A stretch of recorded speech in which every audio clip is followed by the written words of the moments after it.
just the thought of organizing your home or office is overwhelming, my next guest can be your savior. In fact, her motto is can do, will do, done. Let's learn about the tips, tricks, and expertise of Sandie Jacobson of Organize It, Minnesota.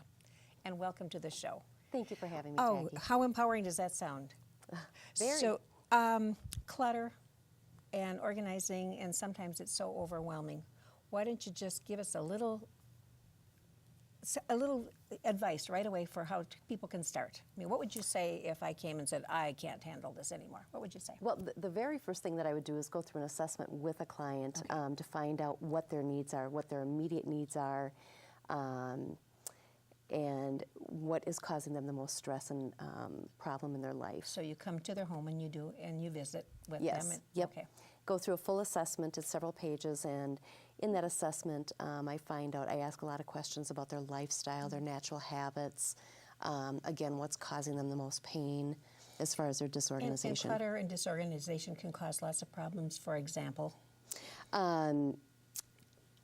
Trying to find things. Lost time. Yes, lost time. The biggest complaint I have from clients is their lost time and the extra money that they spend.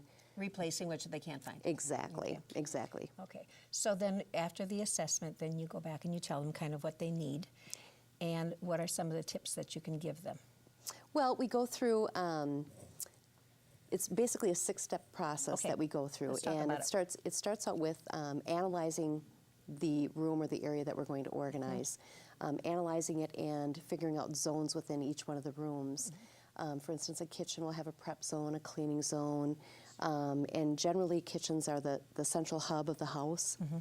So you want to have an area where you can get paperwork done. So analyzing and figuring out what your zones are going to be in that area where we're going to organize. And then we have a 5-step process after that, after the analyze and figuring out the zones, and that's the acronym SPACE, which stands for sort, purge, assign a home, containerize, and equalize.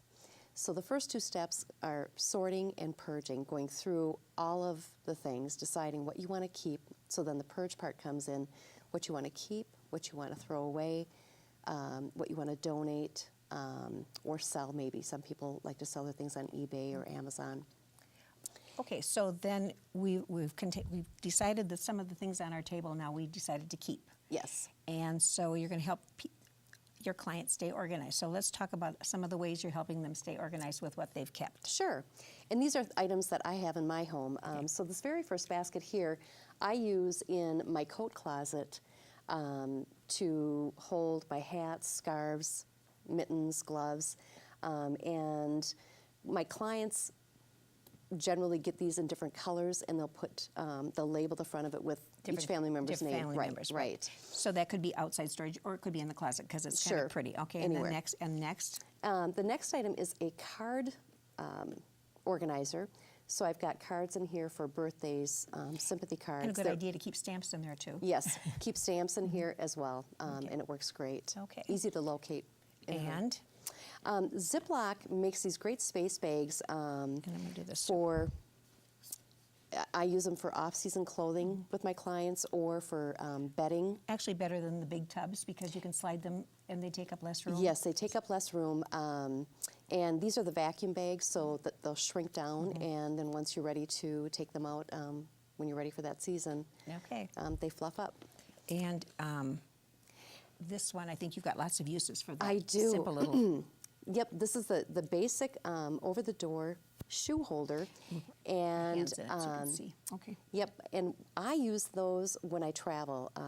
I take it with me to hotels, or if I'm staying with friends or family, and hang it over the bathroom door so I don't have all of my toiletries on the vanity in my host's home. And then this other thing that's matching us all so well is for jewelry. Yes, and I have several of those at home, and I organize my jewelry by color, gold, silver, and then casual, formal.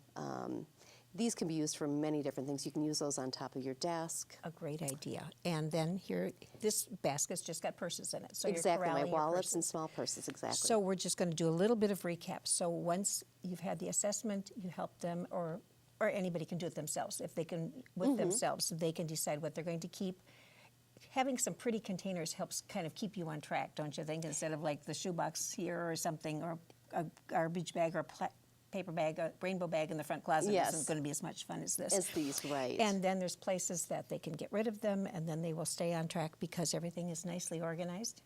Yes, but one recommendation I will make to your viewers is to not buy any containers until after they've gone through the sort and purge stage. I saw that on your website. That's a really good idea. It's really because they important. might find that they don't need them, and they could be giving away some of their containers. Exactly, exactly. And that would be great.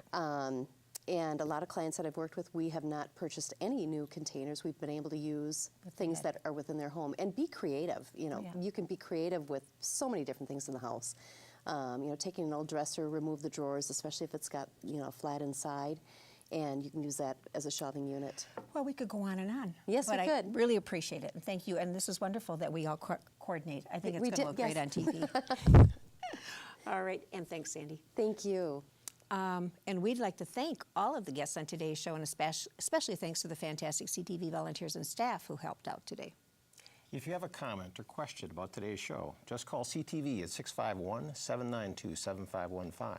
To watch the show online, go to ctvnorthsuburbs.org and click on local programs. We hope you enjoyed today's show and learned something new about our 10-city area. Thanks for watching A Tale of 10 Cities.